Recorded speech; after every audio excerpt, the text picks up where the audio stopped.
Bible గ్రంథంలో నుంచి లూకాసు వార్త 24వ అధ్యాయం 1 నుండి 5 వాక్యాలు చదివితే బాగుంటుంది. లూకాసు వార్త 24వ అధ్యాయం 1 నుండి 5 వాక్యాలు. ఆదివారమున తెల్లవారుచుండగా ఆ స్త్రీలు తాము సిద్ధపరిచిన సుగంధ ద్రవ్యములను తీసుకొని సమాధి వద్దకు వచ్చి సమాధి ముందర ఉండిన రాయి దొరలింపబడి ఉండుట చూచి లోపలికి వెళ్ళిరి. కానీ ప్రభువైన యేసు దేహం వారికి కనబడలేదు. ఇందును గూర్చి వారికి ఏమీ తోచక ఉండగా ప్రకాశమానమైన వస్త్రములు ధరించిన 2 మనుషులు వారి యొద్ద నిలువబడిరి. వారు భయపడి ముఖములను నేల మోపి ఉండగా, వీరు సజీవుడైన వానిని మీరు ఎందుకు మృతులలో వెతుకుచున్నారు? ఆయన ఇక్కడ లేడు, ఆయన లేచి ఉన్నాడు. ఆయన గలిలయలో ఉన్నప్పుడు మనుష్య కుమారుడు పాపిష్టులైన మనుషుల చేతికి అప్పగింపబడి సిలువ వేయబడి 3వ దినమందు లేవవలసి ఉన్నదని ఆయన మీతో చెప్పిన మాట జ్ఞాపకం చేసుకున్నాడని వారితో అనిరి. చదివిన వాక్యాన్ని పరిశుద్ధాత్మ దేవుడు మనందరికీ అర్థమగినట్లుగా బోధించి, వాక్యపు లోతులలో పరిశుద్ధాత్మ దేవుడు మనలందరినీ ప్రతిష్ఠించి, పరిశుద్ధుల స్వాస్థ్యంలో దేవుడు మనలందరినీ భద్రపరచును గాక. దేవుడు బిడ్డలారా, ఈరోజు సాయంత్రం ఈస్టర్ ఆదివారం, ఈస్టర్ పండుగ అనగా పునరుద్ధాన పండుగ ఈరోజు మనం జరుపుకున్నాం. మరి 2 స్థలాల్లో, 2 చోట్ల, 2 మందిరాల్లో దేవుడు మనతో ఆశీర్వాదకరంగా మాట్లాడాడు. ముత్తుకూరులేమో అరిమతయ్య యోసేపు యొక్క గుణగణాలు నేర్చుకున్నాం. అరిమతయ్య యోసేపుని దేవుడు ఎందుకు ఆయన సమాధి కోసం వాడుకున్నాడు అని కొన్ని విషయాలు నేర్చుకున్నాం. నెల్లూరులో యేసుక్రీస్తు వారి యొక్క పునరుద్ధాన ఆశీర్వాదాలు, ఒక 3 ఆశీర్వాదాలు మనం తెలుసుకున్నాం. అలాగే ఈ ఈస్టర్ పండుగ సాయంత్రకాల ప్రత్యేకోటంలో కూడా ఒక ప్రాముఖ్యమైన అంశాన్ని మనం నేర్చుకుందాం, ధ్యానం చేద్దాం. మీరు దేవుని మాటలు శ్రద్ధగా ఆలకిస్తే మంచిది. చదవబడిన వాక్య భాగంలో యేసుక్రీస్తు వారిని ఆయన సిలువ వేయబడి సిలువలో మరణించినప్పుడు అరిమతయ్య యోసేపు అని ఒక ధనవంతుడు మాత్రమే కాదు, ఆయన గురించి మనం ముత్తుకూరులో ధ్యానం చేసినప్పుడు మనకు తెలిసింది ఏంటంటే, సజ్జనుడు అంటే మంచివాడు, మంచి మనసు కలిగిన వాడు. రెండోది నీతిమంతుడై ఉండి, అరిమతయ్య యోసేపు నీతిమంతుడు. మూడోది దేవుని రాజ్యం కొరకు ఎదురు చూసినవాడు. 4వది యేసుక్రీస్తు వారికి రహస్య శిష్యుడు, యూదుల భయం వలన రహస్యంగా వెంబడించేవాడు. 5వది దేవుని వాక్యానుసారంగా బ్రతికేవాడు అనమాట. సన్హెడ్రిన్ సభలో ముఖ్యమైన వ్యక్తి, రాజకీయంగా పలుకుబడగలిగిన వ్యక్తి. అటువంటి వ్యక్తి యేసుక్రీస్తు వారి శరీరాన్ని సమాధి చేయాలన్న తలంపు కలిగిన వాడై త్వరగా వెళ్ళి పిలాతు గారి దగ్గర పర్మిషన్ తీసుకొని, మరి 6 గంటలు కాకముందే, సిద్ధపరచు దినమందే, ఇంకా విశ్రాంతి దినం రాకముందు త్వరగా సమాధి చేసేయాలి కాబట్టి ఆయనకి ఆసక్తి కలిగితే వెంటనే మరి పిలాతు దగ్గర పర్మిషన్ తీసుకొని త్వరగా సిలువ మీద దించి బట్టతో చుట్టి కొంచెం సమాధి కార్యక్రమం గ్రాండ్గా జరిగించి, మరి నికోదేము కూడా బోళము, అగరు, సుగంధద్రవ్యాలు తెచ్చాడంట. ఇట్లా ఉన్న వాళ్ళందరూ కొంచెం ధనవంతులందరూ వచ్చి తలారం తీసుకొని యేసు ప్రభు సమాధి జరిగించారు. కొంతమంది శిష్యురాళ్ళు, స్త్రీలు కూడా ఉన్నారు. అందరూ కలిసి ఆ రోజు సాయంత్రం యేసు ప్రభు వారిని మరి అరిమతయ్య యోసేపుకు చెందిన ద్రాక్ష తోటలో తన కుటుంబం కోసం తానే తొలిపించుకున్న ఒక కొత్త సమాధిలో యేసయ్య శరీరాన్ని సమాధి చేశారు. దేవునికి స్తోత్రం కలుగును గాక. గట్టి చెప్తాం హల్లెలూయా.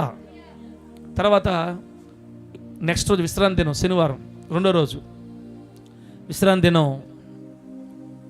శనివారం మరియు శుక్రవారం 6 గంటల నుంచి శనివారం 6 గంటల వరకు కదలకూడదు కాబట్టి వాళ్ళు దేవుని నియమాన్ని పాటించారు.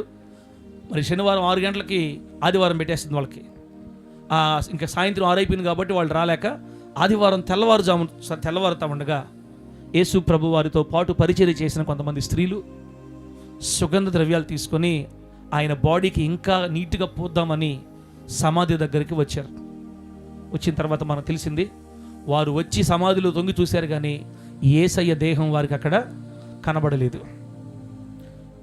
ఏమైపోయింది, ఏం జరిగిందని ఆలోచించుకుంటూ ఉన్నప్పుడు యేసుక్రీస్తు వారి శరీరాన్ని పెట్టిన చోట తల వైపున ఒక దేవదూత, కాళ్ళ వైపున ఒక దేవదూత, ఇద్దరు దేవదూతలు ప్రత్యక్షమై చెప్పిన మాట ఈరోజు మన సబ్జెక్టు. వాళ్ళు ఏమంటున్నారంటే, అమ్మా మీరు సజీవుడైన వానిని మృతులలో ఎందుకు వెతుకుచున్నారు? సజీవుడైన వానిని మృతులలో మీరు ఎందుకు వెతుకుచున్నారు?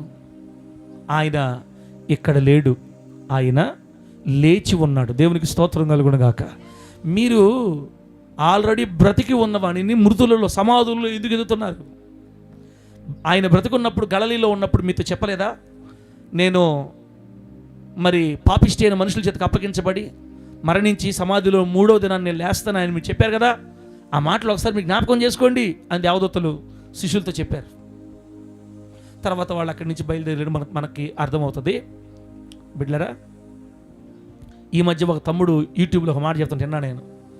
ఈ యేసయ్య సమాధిలోకి వచ్చిన ఇద్దరు శిష్యులు ఉన్నారే, ఈ ఇద్దరు శిష్యులు ఇద్దరు దేవదూతలు, యేసయ్య సమాధిలోనికి వచ్చిన ఇద్దరు దేవదూతలు యెరూషలేము దేవాలయంలోనికి వెళ్ళి తెరని పైనుంచి కింద దాకా వాళ్ళిద్దరు చింపారంట. వాళ్ళిద్దరే ఆ తెరని కిందకి పైనుంచి కిందకి చించేశారు. యేసుప్రభు ప్రాణం పోవటం, దేవాలయంలో తెర 2గా చినగటం అని చెప్తుంటే ఏమో మనం చెప్పలేం కదా, అయ్యుండొచ్చు. ఆయన ఏమైనా చేయగలడు. దేవుని నామానికి మహిమ కలుగును గాక. ఇప్పుడు మన పాయింట్లోకి వెళ్దాం, టైం లేదు మనకి. బ్రతికి ఉన్న వానిని మృతులలో ఎందుకు వెతుకుతున్నారు? ఆయన సమాధిని గెలిచాడు, మరణాన్ని గెలిచాడు, మరణపు ముళ్ళును విరిచాడు. మరణమా నీ ముళ్ళు ఎక్కడ? మరణమా నీ విజయం ఎక్కడ అని సవాలు చేసి, బిడ్డరా ఆ అనుభవం తలంచుకుంటేనే ఆనందం అన్నమాట. చచ్చిపోయిన మనిషి మళ్ళా బతకడం ఏంటి? పునరుద్ధానం, మరలా లేవడం, మరలా ఎత్తబడటం అని అర్థం. పునరుద్ధానం అంటే పునః ప్లస్ ఉత్థానం, మరలా లేపబడటం, మరలా ఎత్తబడటం. ఎలా సాధ్యం ఇది? ఇది దేవునికి మాత్రమే సాధ్యం. అందుకే మన సమాధులు మరలా తెరవబడతాయని మనం సంతోషంగా నిరీక్షణ కలిగి దేవుళ్ళు సాగిపోతున్నాం. ప్రభు నామానికి మహిమ కలుగును గాక. అయితే బిడ్డరా, యేసుక్రీస్తు సజీవుడు అన్న సంగతి వాళ్ళకి తెలియదు ఆ రోజు. ఎవరికి? ఉదయాన్నే సమాధి దగ్గరికి వచ్చిన తెలుగులో అర్థం అల్లు చెప్పండి. ఊపిరుండి గట్టిగా బతికే ఉన్నామని ఎవరికైనా నమ్మకం ఉంటే అందరు గట్టిగా హల్లెలూయా చెప్తాం ఒకసారి. హల్లెలూయా. ఉండే ఇంత జనాభా కూడా మళ్ళీ బతికుండేవాళ్ళు తెలుగు రావాల్సి వస్తుంది. చూసుకోండి, అది ఒక రకంగా లాగేస్తున్నాయి మనుషుల్ని. వాళ్ళకేమో యేసు ప్రభు వారు సజీవుడు అన్న సంగతి వాళ్ళకి తెలియలా. ఆయన ఎన్నోసార్లు భూమి మీద బ్రతుకున్నప్పుడు చెప్పాడు, నా అంతటి నేనే ప్రాణం పెడతాను, మళ్ళీ తిరిగి లేస్తాను, ఈ దేవాలయాన్ని పడగొట్టండి, తిరిగి మరలా 3 రోజుల్లో కడతాను. యోనా మరి 3 రాత్రింబగళ్ళు ఎలా అయితే చేప కడుపులో ఉన్నాడో నేను కూడా అలాగే ఆ సూచక్రియ మీకు అనుగ్రహింపబడింది, ఇలా ఎన్నో చెప్పుకుంటా వచ్చాడు. కానీ వాళ్ళు మర్చిపోయారు. మొత్తానికి ఆ స్త్రీలు ఏమనుకుంటున్నారంటే యేసయ్య చచ్చిపోయి ఇంక లేదనుకుంటున్నారు. ఆయన సజీవుడు కాదు అనుకున్నారు. దేవదూతలు వచ్చి చెప్తున్నారు, కాదు కాదు, సజీవుడైన వాడిని మీరు భూమి ఇక్కడ సమాధుల్లో మృతుల్లో ఎందుకు వెతుకుతున్నారు? ఆయన ఇక్కడ లేడు, ఆయన లేచాడు. బిడ్డరా, యేసుక్రీస్తు సజీవుడు అని గనక మనం నమ్మితే మనకు కలిగే ఒక 3 ఆశీర్వాదాలు చెప్పి నేను ఇప్పుడు ముగించేస్తా. దేవుని నామానికి మహిమ కలుగునుగాక. సజీవుడైన యేసయ్య అనుగ్రహించే ఆశీర్వాదాలు. రాసుకో డైరెక్టర్ గారు. సజీవుడైన యేసయ్య అనుగ్రహించే ఆశీర్వాదాలు. యేసు ప్రభు వారు సజీవుడు అని నువ్వు నమ్మేవనుకో, నీకు కలిగే ఆశీర్వాదాలు. అదేంటి పాస్టర్ గారు, ఇప్పుడు యేసయ్య సజీవుడని మేము నమ్మట్లేదా? మేము నమ్ముతున్నాం కదా. నమ్మితే ఈ ఆశీర్వాదాలు నీకు ఖచ్చితంగా వస్తాయి. మాకెందుకు తెలియదు పాస్టర్ గారు, మన ప్రభు హల్లెలూయా స్తోత్రములు హల్లెలూయా ఆయన అన్ని జయించాడు కదా, ఆయన సమాధిలో లేచాడు. మరి ఆయన ఎందుకు సమాధి కలవలేదు? మేము ఎందుకు నమ్మమో? నమ్మితే నీకు ఈ 3 ఆశీర్వాదాలు ఉన్నాయమ్మా, అంతే. ఇంకా యేసయ్య సజీవుడా చచ్చిపోయినోడా? యేసయ్య బ్రతికినోడా చనిపోయినోడా అని అడిగాం అనుకోండి, అసలు క్వశ్చనే మంచిది కాదు. బైబిల్ చెప్పింది కదా, యేసయ్య సజీవుడు. ఆయనని మరణము బంధించి ఉంచలేకపోయింది. ప్రభువుకు మహిమ కలుగును గాక. మనిషి శరీరంలో పాపం ఉంటే ఆ శరీరం కుళ్ళిపోద్ది. మనుషులందరూ ఇప్పుడు సమాధులు చేస్తున్నారు, కుళ్ళిపోతున్నారు, లేసి తిరుగుతున్నారు మళ్ళీ రాత్రుల పూట. అందరూ కుళ్ళిపోతారు. ఎందుకు కుళ్ళిపోతున్నారు చెప్పండి? శరీరాలు ఎందుకు కుళ్ళిపోతున్నాయి? ఆ శరీరాల్లో పాపం ఉంది కాబట్టి. కానీ యేసయ్య శరీరం కుళ్ళిపోలేదు. నీ పరిశుద్ధుని నువ్వు కుళ్ళు పట్టనీయవు. ఎందుకంటే ఆయన పరిశుద్ధుడు, పాపం లేనివాడు కాబట్టి. పాపము లేని శరీరం కుళ్ళిపోదు, అది మరల జీవాన్ని ధరించి లేచింది. యేసయ్య సజీవుడు అని నువ్వు నమ్మితే, నేను నమ్మితే మనకు వచ్చే 3 ఆశీర్వాదాలు నేను ఇప్పుడు చెప్తా. ప్రభు నామానికి మహిమ కలుగును గాక. గట్టి చెప్పండి హల్లెలూయా. ఆ 3 ఆశీర్వాదాల్లో మొదటిది చూడండి, మత్తయి సువార్త 16వ అధ్యాయం 16వ వచనం ఏంటి? మత్తయి సువార్త 16వ అధ్యాయం 16వ వచనం. అక్కడ ఒక సంగతి జరిగింది. 16వ వచనం కాకుండా 13వ వచనం చూడండి ఒకసారి. 13వ వచనం నుంచి, మత్తయి సువార్త 16వ అధ్యాయం 13వ వచనం నుంచి. యేసు ఫిలిప్పుదైన కైసరయ ప్రాంతములకు వచ్చి, మనుష్య కుమారుడు ఎవడు అని జనులు చెప్పుకొనుచున్నారు? మనుష్య కుమారుడు ఎవడని జనులు చెప్పుకొనుచున్నారు అని తన శిష్యులను అడగగా, వారు కొందరేమో బాప్తిస్మం ఇచ్చి యోహాననియు, కొందరేమో ఏలియా అనియు, కొందరేమో ఇర్మియా అనియు, లేక ప్రవక్తలలో ఒకడేను చెప్పుకొనుచున్నారనిరి. అందుకు ఆయన, మీరైతే నేనెవడనని చెప్పుకొనుచున్నారు అని వారిని అడిగాను. అందుకు సీమోను పేతురు, నీవు సజీవుడగు దేవుని కుమారుడవు, నీవు సజీవుడగు దేవుని కుమారుడు అయిన క్రీస్తువి అని చెప్పాను. దేవుని బిడ్డలారా, యేసుక్రీస్తు వారు సజీవుడు అని గనక మనం ఎరిగితే మనకు కలిగే మొదటి ఆశీర్వాదం గురించి చెప్తున్నాను. ఒకరోజు యేసుక్రీస్తు వారు ఒక చోటకు వచ్చినప్పుడు శిష్యులను అడిగాడంటే ఈ మాట, అబ్బాయి ఆ శిష్యులారా, నా గురించి ప్రజలు ఏమనుకుంటున్నారు? మీకేమని తెలిసిందా? నన్ను గురించి ప్రజలు ఏమనుకుంటున్నారు చెప్పండి ఒకసారి అని అంటే, ఒక్కొక్కరు చెప్తున్నారు. అయ్యా, మిమ్మల్ని కొందరేమో ఇర్మియా అనుకుంటున్నారయ్యా, ఇర్మియా ప్రవక్త వచ్చి అనుకుంటారయ్యా, కొందరు ఏలియా అనుకుంటారయ్యా, కొందరు బాప్తిస్మం ఇచ్చి యోహాను అనుకుంటారయ్యా, కొందరు ఏదో మహాప్రవక్త అనుకుంటారయ్యా అని వాళ్ళు ఆ రోజుల్లో ప్రజలు ఏమనుకుంటున్నారో ఒక్కొక్కరు చెప్తా ఉన్నారు. మధ్యలో టప్పన యేసుప్రభు ఒక మాట అడిగారు. సరే వాళ్ళు అనుకున్నారు, కానీ మీరైతే నన్ను గురించి ఏమనుకుంటున్నారు? నాతో 3 సంవత్సరాలు తిరుగుతున్నారు కదా, మీరు నన్ను గురించి ఏమనుకుంటున్నారు అని అడిగిన వెంటనే ఒక్క సెకండ్ కూడా ఆలస్యం చేయకుండా సీమోను పేతురు గారు స్వరం ఎత్తి మాట్లాడుతున్నాడు. ప్రభువా, నువ్వెవరవో తెలుసా? సజీవుడైన దేవుని కుమారుడివి. ఆమేన్. చెప్పండి గట్టిగా హల్లెలూయా. నీవు సజీవుడైన దేవుని కుమారుడివి. నా దేవుడు సజీవుడు అని పేతురు గారు ఎరిగారు. సజీవుడైన దేవుని కుమారుడు నువ్వు. వెంటనే యేసుప్రభు అంటారు, బా సీమోను బర్యోనా, నీవు ధన్యుడవు. 17వ వచనం. అందుకు యేసు, సీమోను బర్యోనా, నీవు ధన్యుడవు. పరలోకమందున్న నా తండ్రి ఈ సంగతి నీకు బయలుపరిచినే కానీ నరులు నీకు బయలుపరచలేదు. బా, మనుషులు మాట్లాడకుండా, సీమోనో నువ్వు ధనుడివి. ఎందుకు తెలుసా? పరలోకమందున్న నా తండ్రి నీకు ఈ విషయం తెలియజేశాడు. ఏమని? నీవు సజీవుడైన దేవుని కుమారుడివి. నువ్వు ప్రవక్తవి, యోహాను, ఏలియా, ఇర్మియా కాదు నువ్వు. అయ్యా, నువ్వు సజీవుడైన దేవుని కుమారుడు అయ్యా. అబ్బా సీమోనో, ఈ సంగతి నీకు నా తండ్రి తెలియజేశాడు. నువ్వు ధనుడివి. నన్ను సజీవుడైన దేవుని కుమారుడు నువ్వు గుర్తుపట్టావు కాబట్టి, ఇదిగో పేతురు, నేను నీకు ఇచ్చే ఆశీర్వాదాలు చూడు. నంబర్ 1, నేను నీకు ఇచ్చే ఆశీర్వాదాలు చూడు. నంబర్ 1, 18వ వచనం. మరియు యేసుప్రభు చెప్తున్నారు, నీవు పేతురువు అనగా నువ్వు రాయివి. ఈ బండ మీద నా సంఘమును కట్టుదును, పాతాళలోక ద్వారములు దాని ఎదుట నిలువలేరవని నీతో చెప్పుచున్నాను. పరలోక రాజ్యము యొక్క తాళపు చెవులు నీకిచ్చేదను. నీవు భూలోకమందు దేని బంధించుదువో అది పరలోకమందును బంధింపబడును, భూలోకమందు దేని విప్పుదువో అది పరలోకమందును విప్పబడునని అతనితో చెప్పానో.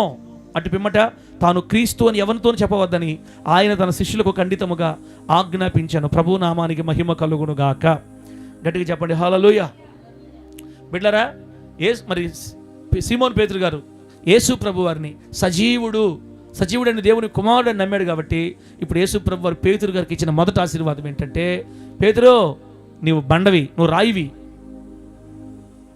రాయివి, బండ మీద నా సంఘాన్ని కడతాను, ఈ బండ మీద నా సంఘాన్ని కడతాను.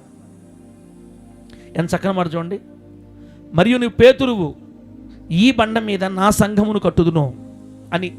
అంటే దాని అర్థం ఏంటి తెలుసా బిడ్డలారా? బండ క్రీస్తే. ఆ బండ క్రీస్తే అని బైబిల్లో ఉంది. ఆ బండ మీద ఇల్లు కడుతున్నాడు దేవుడు, అంటే సంఘాన్ని కడుతున్నాడు. ఈ బండ మీద నా సంఘాన్ని కడతాను. బండ మీద సంఘాన్ని కడుతున్నటువంటి దేవుడు ఆ సంఘాన్ని కట్టే మొట్టమొదటి రాయి పేతురు అనే రాయిని తీసుకొని సంఘాన్ని కట్టడం ప్రారంభించాడు. దేవునికి స్తోత్రం కలుగును గాక. గట్టి చెప్పండి హల్లెలూయా. క్రీస్తు వేసిన పునాది మీద మొట్టమొదట సంఘానికి వాడిన రాయి పేతురు. ఉండారా, వెళ్ళిపోయారా? ఉంటే హల్లెలూయా చెప్పండి. గట్టి చెప్పండి హల్లెలూయా. తిరిగానా నేను చెప్పేది? పేతురు యేసు ప్రభువుని ఏమని గుర్తించాడనా? సజీవుడైన దేవుని కుమారుడు. నా దేవుడు సజీవుడు, నా దేవుడు సమాధిలో లేడు, ఆయన నిరంతరము జీవించుచున్నాడు, నా దేవుడు వింటాడు, మాట్లాడతాడు, నడుస్తాడు, ఆయనే నా దిక్కు, ఆయనే నాకు ఆధారం అని నమ్మగలిగితే పేతురుని దీవించడం మనల్ని కూడా దీవిస్తాడు. పేతురుని ఎలా దీవించాడు దేవుడు అంటే, క్రీస్తు అనే బండ మీద పునాది వేస్తున్నాడు. ఇప్పుడు ఆ పునాదిలో మొట్టమొదట వాడిన రాయి పేతురు అనే రాయి. సంఘాన్ని నేను కడుతున్నాను, మొట్టమొదటి నీతోనే ప్రారంభిస్తున్నాను అంటే దాని అర్థం ఏంటంటే, సంఘములో నీవు ప్రధాన పాత్రగా దేవుడు మనల్ని ఆశీర్వదిస్తాడంట. గట్టిగా చెప్పండి హల్లెలూయా. క్రీస్తు అనే బండపై మొదటి రాయిగా దీవింపబడ్డాడు పేతురు గారు. సంఘములో మొదటి పాత్రగా పేతురు గారిని దేవుడు దీవించాడు. ఎందుకని? యేసు ప్రభువు ఎవరని గుర్తుపట్టాడు? సజీవుడైన దేవుడని గుర్తుపట్టాడు. ఆయన సజీవుడైన దేవుని కుమారుడని గుర్తుపట్టాడు. కాబట్టి సంఘములో ఒక విలువైన పాత్రగా పేతురుని దేవుడు దీవించాడు. ఇది మొదటి ఆశీర్వాదం. మనము కూడా హోలీ జడ్జెస్ సంఘాలలో ప్రధాన పాత్రలుగా దీవించబడాలంటే మనము కూడా మన దేవుడు సజీవుడని నమ్మాల. లోకానికి దీని అర్థం తెలియక సమాధుల దగ్గర పోయి భక్తి చేసుకుంటూ ఉంటారు. సమాధుల చుట్టూ తిరుగుతూ ఉంటారు. పాపం అక్కడికి వెళ్ళి ఇక్కడికి వెళ్ళి తాయెత్తులు గడిచుకొచ్చుకుంటారు. ఆడకెళ్ళి ఏడకెళ్ళి ఈ సమాధి దగ్గర ఆ సమాధి దగ్గరికి వెళ్ళి తచ్చి తెచ్చుకుంటారు. మనం ఎదికేది, మనం తిరిగేది, మనం పోయేది సమాధుల దగ్గర కాదు. మనం ఎక్కడికి వెళ్తామో సజీవుడైన యేసయ్య దగ్గరికి వెళ్తున్నాం. దేవుని నామానికి మహిమ కలుగును గాక. సజీవుడైన దేవుడిని ఆరాధించే మనకి దేవుడిచ్చే మొట్టమొదటి ఆశీర్వాదం, సంఘములో ప్రధాన పాత్రగా దేవుడు మనల్ని దీవిస్తాడు. సంఘములో మెయిన్ పిల్లర్గా దేవుడు మనల్ని దీవిస్తాడు. ఇప్పుడు ఇల్లు కట్టబడింది, దేవుడు ఇల్లుకి పిల్లర్లు వేసావా? మామూలుగా గోడ మీద లేపావా? సరే ఏదేమైనా ఈ మూల వేస్తావు కదా, ఒట్లే ఏమేస్తారు? ఒట్లే పిల్లర్ల టైపులు వేస్తాం కదా, గోడల్ని రాయులునే పిల్లర్లు కట్టేస్తాం. కింద పునాది వేసేటప్పుడు అనేక రాళ్ళు పడతాయి. ఆ మెయిన్ పునాదిలో వేసే రాళ్లలోనే మనల్ని ఒక ప్రధానమైన రాయిగా దేవుడు వేస్తాడంట. ఇప్పుడు యేసు సజీవుడు అని నమ్మితే సంఘంలో ఒక మంచి పేరు, సంఘములో విలువ, సంఘములో ఒక ఆత్మీయుడిగా గుర్తింపు, సంఘములో నీకంటూ ప్రత్యేక స్థానం, సంఘములో నీకంటూ ప్రత్యేక విలువ దేవుడు ఎప్పుడు ఇస్తాడో తెలుసా? నా దేవుడు సజీవుడు అని మనం నమ్మితే. ఇది మొదటి ఆశీర్వాదం. రెండో ఆశీర్వాదం ఉంది అక్కడ, వెళ్ళారా? 19వ వచనం చూడండి. 19వ వచనం, పరలోక రాజ్యము యొక్క తాళపు చెవులు నీకు ఇస్తాను. నువ్వు భూమి మీద వేటిని విప్పుతావో పరలోకంలో వాటిని విప్పుతా, నువ్వు భూమి మీద వేటిని బంధిస్తావో పరలోకం నేను వాటిని బంధిస్తా అని చెప్పాడు. అంటే తాళపు చెవులంటే అధికారానికి సాదృశ్యం. అధికారాన్ని ఇచ్చాడు దేవుడు పేతురు గారికి భూమి మీద. సజీవుడైన దేవుడు అని గుర్తించాడు కాబట్టి పేతురికి దేవుడు అధికారాన్ని, భూమి మీద ఏది విప్పితే అక్కడ పరలోకంలో దేవుడు దాన్ని విప్పేస్తున్నాడు. భూమి మీద దేన్ని బంధిస్తే పరలోకంలో దేవుడు దాన్ని బంధించేస్తున్నాడు. తాళపు చెవులే పేతురికి ఇచ్చారంట. పాతాళలో ఒక తాళపు చెవులు, పాతాళలోకమా పరలోక రాజ్యం యొక్క తాళపు చెవులు, అది పరలోక రాజ్యం యొక్క తాళపు చెవులు నీకు ఇస్తున్నాను. అధికారాన్ని, ఆశీర్వాదాన్ని పేతురు గారికి దేవుడు ఇచ్చాడు. సంఘములో ఒక ప్రధాన పాత్రగా ఉండడమే కాదు, సంఘములో ఒక అధికారం కలిగిన ఒక ఆశీర్వాదకరమైన పాత్రగా దేవుడిని దీవిస్తాడు. మనం దేవుణ్ణి సజీవుడిగా గుర్తుపడితే దేవుడు సజీవమైన కార్యాలు చేస్తాడు. నా దేవుడు సజీవుడు, ఆయన నిత్యము నన్ను చూస్తున్నాడు, నన్ను నడిపిస్తాడు, ఆయన సమాధిలో లేడు, ఆయన లేచి ఉన్నాడు, ఆయన గొప్పవాడు అని దేవుణ్ణి మనం గ్రహించగలిగి సజీవుడని దేవుడిని గుర్తించగలిగితే ఈ భూలోకంలో అధికారం, సంఘములో అధికారం, సమాజంలో అధికారం, ఒక దీవెనకరమైన ఎత్తైన స్థితి, ఎత్తైన కొండల మీద కూర్చోబెట్టే అనుభవం, అన్ని రంగాల్లో నీ మాట తీసుకునేటట్లుగా, నీవే ఒక పెద్ద దిక్కు అయ్యేటట్లుగా, నీ మాట మీద జరిగేటట్లుగా దేవుడు నిన్ను నన్ను ఆశీర్వదించాలనుకుంటే సజీవుడని దేవుణ్ణి మనం గుర్తించగలిగే కనులు మనము కలిగి ఉందముగాక. గట్టి చెప్పండి హల్లెలూయా. 2 ఆశీర్వాదాలు చెప్పాడన్నా, అవునా కదా? సజీవుడైన దేవుణ్ణి మనం గుర్తిస్తే మనకు మొట్టమొదటిది ఏంది? సంఘములో ప్రధాన పాత్రగా దేవుడు దీవిస్తాడు. రెండోది ఏంది? అదే సంఘములో అదే సమాజంలో మనకు అధికారాన్ని ఇస్తాడు దేవుడు. మన మాట చెబితే సంఘంలో కొన్ని జరిగిపోయేట్టు చేస్తాడు దేవుడు. అంతే, అంత స్థాయికి ప్రభు మనల్ని తీసుకొని వెళ్తాడు. మరి దేవుని నామానికే మహిమ కలుగునుగాక. 3వ ఆశీర్వాదం, యేసుక్రీస్తు సజీవుడని గుర్తించడం వల్ల జరిగే 3వ ఆశీర్వాదం. యోబు గ్రంథం 19వ అధ్యాయం తీయండి ఒకసారి. యోబు గ్రంథం 19వ అధ్యాయం 25వ వచనం నుంచి చదివితే బిడ్డలారా ఒక మంచి మాట రాయబడింది. యోబు 19:25, అయితే నా విమోచకుడు సజీవుడనియు. చూడండి, యోబు గారు చెప్తున్నారు ఇక్కడ, అయితే నా విమోచకుడు సజీవుడనియు, తరువాత ఆయన భూమి మీద నిలుచునని నేను ఎరుగుదును. ఈలాగు నా చర్మము చీకిపోయిన తర్వాత శరీరముతో నేను దేవుని చూచెదను. నా మట్టుకు నేనే చూచెదను, మరి ఎవరును కాదు. నేనే కన్నులారా ఆయన చూచెదను. నాలో నా అంతరింద్రియములు కృషించి ఉన్నవి అని యోబు గారు అక్కడ మాట్లాడటం మనం గమనిస్తాం. బిడ్డరా, ఇక్కడ యోబు గారికి కూడా అర్థమైంది, నా విమోచకుడు చచ్చిపోయినోడా సజీవుడా? మన యేసయ్య శవమా సజీవుడా? మన యేసయ్య సమాధిలో ఉండి మాట్లాడకుండా పడుకో ఉన్నాడా? బయటికి లేసే చంద్రతో మాట్లాడుతున్నాడా? మన గుండెల్లో గుర్తుపెట్టుకోవాలి, నా యేసు సమాధిని గెలిచిన సజీవుడు. సంతోషక్క, మన దేవుడు ఎవరు? సమాధిని గెలిచిన సజీవుడు. సమాధిలో నుంచి లేచి బయటకు వచ్చిన సజీవుడు. ఈరోజు పరలోకంలో ఉన్న మన సజీవుడు. మన దేవుడు సజీవుడు, బ్రతికి ఉన్నవాడు, జీవం కలిగి ఉన్నవాడని, జీవము కలిగిన దేవుడని మనం నిజంగా గుర్తుపెట్టుకుంటే మనకు కలిగే 3వ ఆశీర్వాదం ఏంటంటే, ఈ చర్మం చీకిపోయిన తర్వాత మరలా నేను ఈ శరీరంతోనే దేవుణ్ణి చూస్తాను అంటున్నాడు యోబు గారు. అంటే దాని అర్థం ఏంటంటే నిరీక్షణ, పునరుద్ధాన నిరీక్షణ కలిగి బతదామంట. పునరుద్ధాన నిరీక్షణ కలుగుతుంది. యేసుక్రీస్తు సజీవుడని మనం నమ్మితే పునరుద్ధాన నిరీక్షణ మనకు కలుగుతుంది. ఇది 3వ ఆశీర్వాదం, పునరుద్ధాన నిరీక్షణ. ఏ రోజుకైనా చీకిపోయిన నా శరీరం మరలా సమాధిలో నుంచి లేస్తుంది. దీవెనక్క, నువ్వు మాట్లాడి తెలియ కదా, చెప్పు, విషయం చెప్పు. మనం యేసుక్రీస్తుని సజీవుడు అని మనం నమ్మగలిగితే మరలా మనకేమొచ్చేస్తుంది? 3వ ఆశీర్వాదం, నేను ఏ నాటికైనా చీకిపోయిన శరీరం మట్టిలో ఉన్నా మరలా ఈ శరీరంతోనే నేను మరలా యేసయ్యను చూస్తా, నా దేవుణ్ణి చూస్తా, నా కన్నులారా నేనే చూస్తా. అంటే పునరుద్ధానం. రేపు యేసు ప్రభువు మరలా భూమి మీదకి వచ్చినప్పుడు ఆ బోర ఊదినప్పుడు సమాధులు తెరవబడతాయి కదా.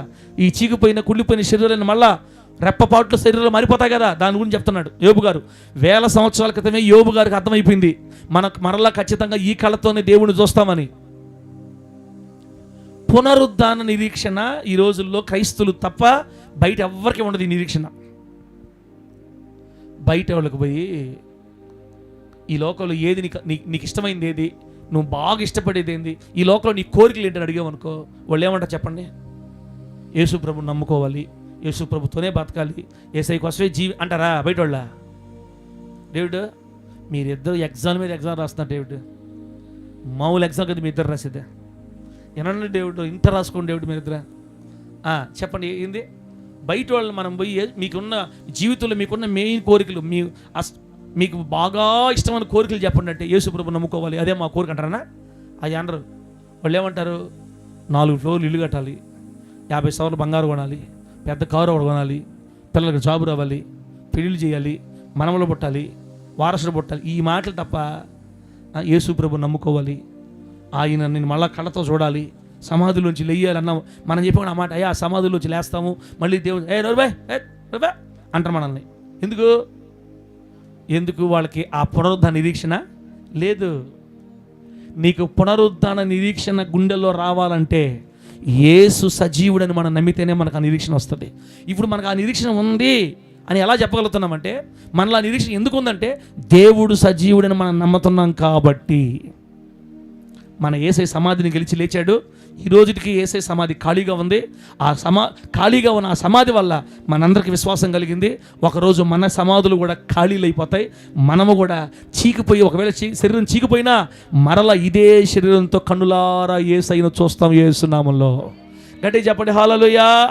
ఈ పునరుద్ధాన నిరీక్షణ సజీవుడు అని దేవుణ్ణి గుర్తించిన వాళ్ళకే దేవుడు ఇస్తాడు. ఇది 3వ ఆశీర్వాదం. అర్థమైపోయింది అనుకుంటున్నాను నేను. లాస్ట్ ఆశీర్వాదం చెప్పేసి నేను మరి ప్రార్థన చేసుకుందాం. ఇంకా లాస్ట్ ఆశీర్వాదం బిడ్డలారా, అదేంటంటే ఆదికాండం 45వ అధ్యాయం 27వ వచనం తిండి. యేసు సజీవుడు అని తెలుసుకుంటే మనకు కలిగే 4వ ఆశీర్వాదం. ఆదికాండం 45వ అధ్యాయం 27వ వాక్యం. 25 చూడండి, 25 నుంచి చూడండి ఒకసారి.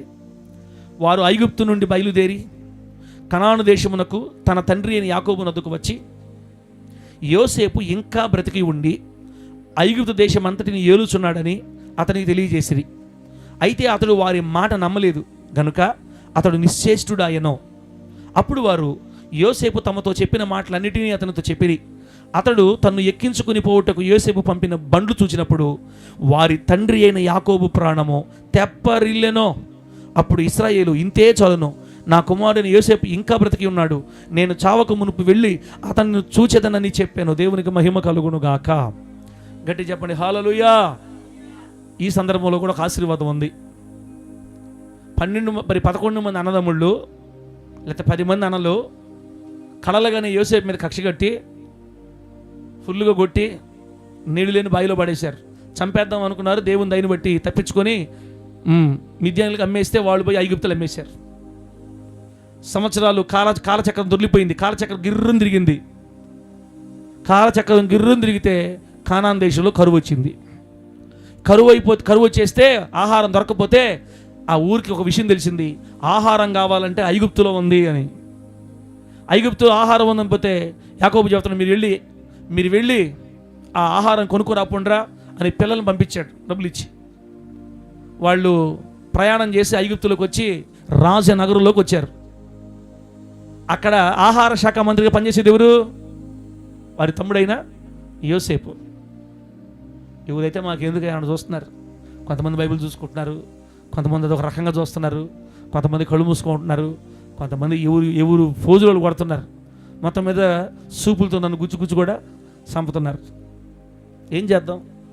పాస్టర్ ఫీల్డ్ అంతా ఎందుకులే, మనుషులు ఎన్నా చెప్పాలా, మనుషులు వినకపోయినా చెప్పాలా, మనుషులు నీరసంగా చెప్పాలా, మనుషులు తూగినా చెప్పాలా, మనుషులు సూపులతో గుచ్చి చంపినా చెప్పాలా. మళ్ళీ చెప్పలేదనుకో పాస్టర్కి వాక్యం చదవదంటారు. మళ్ళీ పాస్టర్ గారికి వాక్యము చెప్పడం డేవిడ్ చేత కాదంటారు. దేవుడు దేవుడు నాకు మంచి అలవాటు పెట్టాడు. ఊరికి కళ్ళు మూసుకు అలవాటు ఉంది కాబట్టి అంత ఎక్కువ చూడలే నేను ఎవరిని.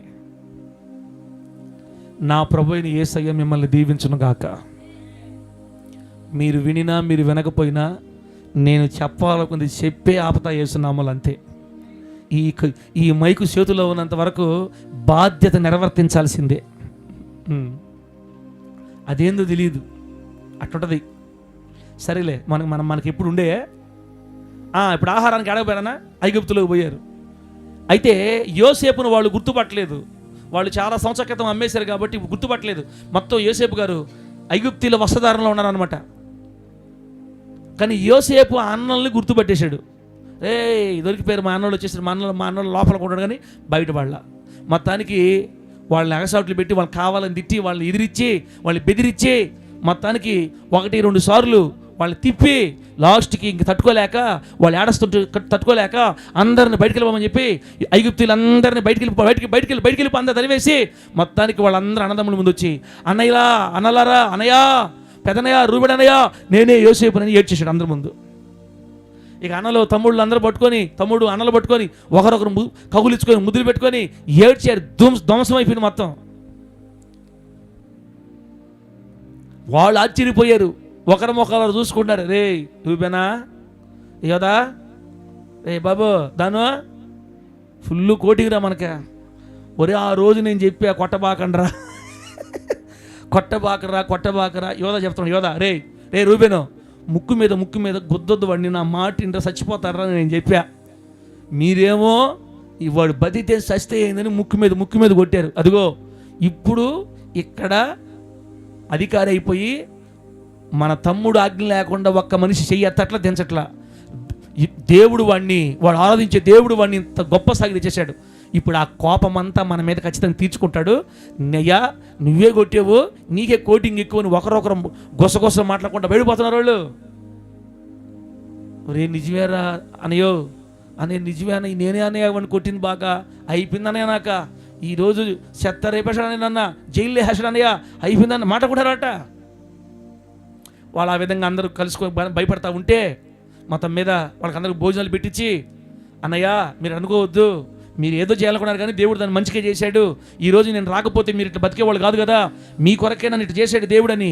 మొత్తం మీద నాన్న ఎలా ఉన్నాడు, బాగున్నాడు అని చెప్తే మొత్తానికి మరి యాకోబు గారిని అలాగే అక్కడ ఉన్న వాళ్ళందరినీ కూడా ఈ కరువులో నశించిపోకుండా యోసేపు దగ్గరికే తీసుకొని వచ్చి అక్కడ పోషించాలన్న ఆలోచన కలిగి ఫరోని అడిగి రథాలు గుర్రాలు మొత్తం పంపించాడు. తీసుకురమ్మని నాన్నని తీసుకురమ్మని చెప్పి పంపించాడు.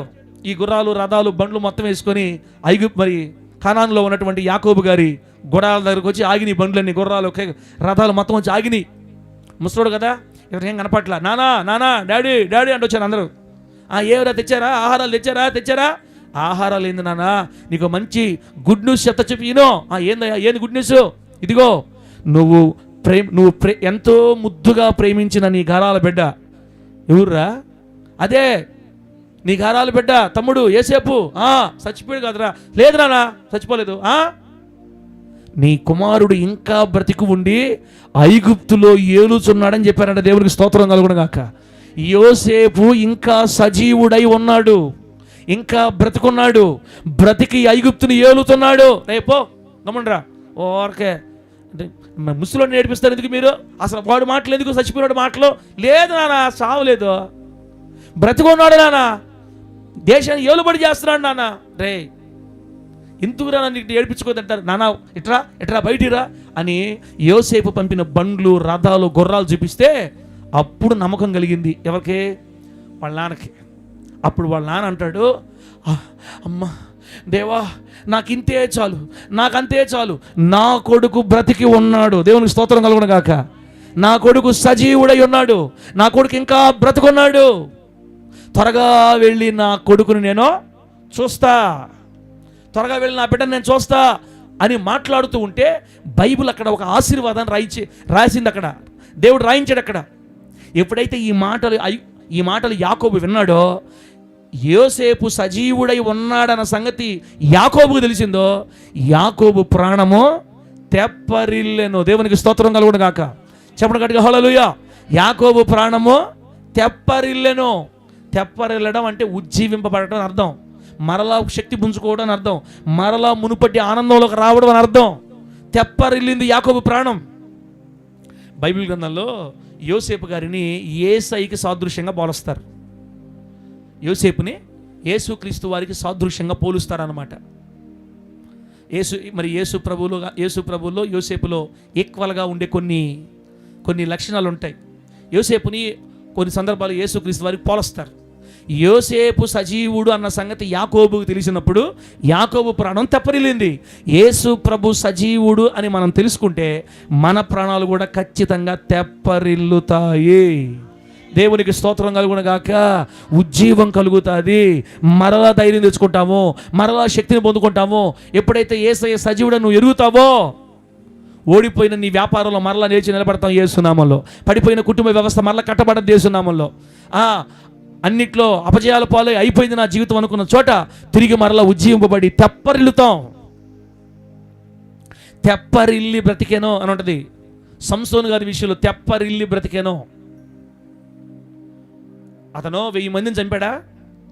చంపిన తర్వాత అతనికి ఏం వేసిందే? దాహం వేసింది. ప్రాణం పోతుంది, ఇంకా దాహం 1000 మందితో ఫైట్ చేసేసరికి. అప్పుడు ఆ దాహం తట్టుకోలేక శాంసన్ గారు మోకాళ్ళలోంచి ప్రార్థన చేస్తున్నాడు. ప్రభువా, శత్రువుల మీద జయమిచ్చావు నాకు, ఈరోజు నేను దాహంతో చచ్చిపోతే ఎంత అవమానం నీకు. అయ్యా, నా శత్రువుల మీద పగ తీర్చుకోవడం సహాయం చేసిన వాడా, నా దాహం తీరాలి, నాకు నీళ్లు సహాయం చేయని ఏడిస్తే అతని కళ్ళ ఎదుట, అతని కళ్ళ ముందే లేహీలో ఒక గోతిని చీల్చినని రాయబడింది బైబిల్. దేవుని స్తోత్రం కలుగును గాక. ఒక గోతిని అంటే ఒక గుంటని దేవుడు చీల్చి, అక్కడ గుంట లేకపోయినా దేవుడు గుంట చేసి ఆ గుంటలో నీటి ఊటం లేపాడు దేవుడు సంసోను కోసం. ఆ నీళ్లు చూసిన తర్వాత పరుగున వెళ్ళి ఆ నీళ్లు చేతులు తీసుకొని తాగాడంట. ఆ నీళ్లు తాగిన తర్వాత రాయబడిన మాట ఏంటంటే, సంసోను నీళ్లు తాగి తెప్పరిల్లి బ్రతికెను. సజీవుడైన యేసయ్య, జీవాహారంగా ఉన్న యేసయ్యని తాగితే, తింటే మన జీవితాలు తెప్పరిల్లుతాయి, ఉజ్జీవింపబడతాయి, బ్రతుకుతాం. మళ్ళా మనం యేసు సజీవుడు అన్న సంగతి మనకు తెలిస్తే మన బ్రతుకులు ఉజ్జీవింపబడతాయి, ఆస్వాదించబడతాయి, రెస్టోర్ అవుతాయి, మరలా పునరుద్ధరించబడతాయి, మరలా గొప్ప స్థితిని పొందుకుంటాం, మరలా గొప్ప సంతోషాన్ని పొందుకుంటాం, మరలా గొప్ప ఆనందాన్ని పొందుకుంటాం. ఎన్ని ఆశీర్వాదాలు చెప్పాను ఇప్పుడు? ఎన్ని ఆశీర్వాదాలు చెప్పాను? 4. యేసుక్రీస్తు సజీవుడు అన్న సంగతి మనకు తెలిస్తే, యేసుక్రీస్తు వారు సమాధిని గెలిచి లేచాడు అని మనం నమ్మితే, యేసయ్య మృతిని గెలిచి పునరుద్ధానుడై సజీవుడుగా నిలిచి ఉన్నాడు. ఆయన మాట్లాడతాడు, ఆయన ఆదరిస్తాడు, ఆయన మనతో నడుస్తాడు, ఆయన మనతో సంప్రదిస్తాడు, మాట్లాడతాడు. ఆయన ఇప్పటికీ నేటికి సజీవుడని హృదయపూర్వకంగా నువ్వు నేను నమ్మగలిగితే, మనకు కలిగిన 4 ఆశీర్వాదాల్లో మొట్టమొదటి ఆశీర్వాదం, సంఘములో ప్రధాన పాత్రగా దేవుడు మనల్ని మారుస్తాడు. సంఘములో అధికారాలు దేవుడు మనకే ఇస్తాడు. మూడోది ఏం చెప్పాను? పునరుద్ధాన నిరీక్షణ కలుగుతుంది మనకి. నా చర్మం చీకిపోయినా నేను మరలా ఈ కళ్ళతోటే, ఈ శరీరంతో మరలా యేసును చూస్తాను. నా సమాధి తెరవబడద్ది, నేను కూడా సమాధిలోంచి లేస్తా. ఈ పునరుద్ధాన నిరీక్షణ యేసు సజీవుడని నమ్మిన వాళ్ళకు కలుగుతుంది. 4వది చివరిది, ఇంకా ఎన్నో ఉన్నాయి కానీ ఈరోజు ఆపేస్తాను నేను. ఈ 4వ ఆశీర్వాదం, యేసు సజీవుడని మనం ఎరిగితే ప్రాణములు తెప్పరిల్లుతాయి.